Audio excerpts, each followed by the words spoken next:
হোক। আর এই যে সামনে আজ মনে কাজ শেষ করে বাসায় আসার সময় হচ্ছে একটু একটা জিনিস দরকার ছিল, আমার ওয়ালে হচ্ছে মোল্ড পড়ে গেছে, সেটাই ঘুরতেছিলাম কেনার জন্য। আর টাউন সেন্টারে যেহেতু আমি কাজটা করি আরও ইজি হয়ে যায়, জাস্ট এই কর্নার থেকে ওই কর্নারে গিয়ে আমি হচ্ছে যে মোল্ড রিমুভারটা নিয়েছি। দুপুরে রান্না করেছিলাম হচ্ছে ইলিশ মাছ ভুনা, আর হচ্ছে যে ঢেঁড়স, পেঁয়াজ পাতা, আলু দিয়ে লইট্টা শুটকি। ভাত নিয়েছি, সামনে আছে হচ্ছে ইলিশ মাছ ভুনা, আর এটা হচ্ছে ঢেঁড়স, পেঁয়াজ পাতা, আলু দিয়ে লইট্টা শুটকি, বেশি করে রসুন দিয়ে। আমি হচ্ছে মাছটা নিব না, শুটকি দিয়ে একটু ভাত খাবো, কারণ ভাত মনে হচ্ছে যে খাবো না, তারপর আবার শুটকিটা দেখে একটু ভাত নিয়েছি, মাছটা পরে খাবো, সমস্যা নেই। কিন্তু শুটকি দিয়ে না খেলে মনে হচ্ছে না মনটা শান্তি হবে। বিসমিল্লাহ। এই যে লুটটা শুটকি দিয়ে রান্না করছি,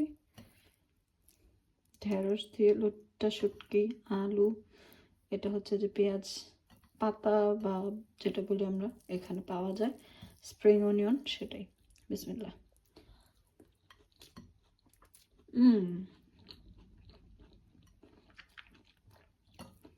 শুটকি মানে নাম্বার 1, ঝাল পারফেক্ট, আলহামদুলিল্লাহ।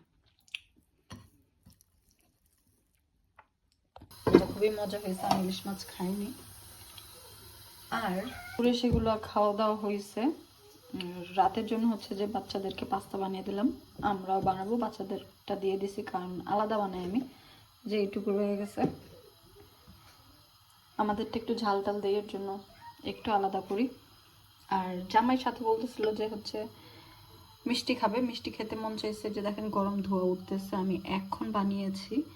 আর আজকে এত পারফেক্ট একটা স্মুদিং কালার আসছে, আর উপর দিয়ে স্মুথও হয়েছে, আর অনেক মজা হয়েছে। একটা ট্রাইও করে ফেলছে, এটা আরও ভিজবে।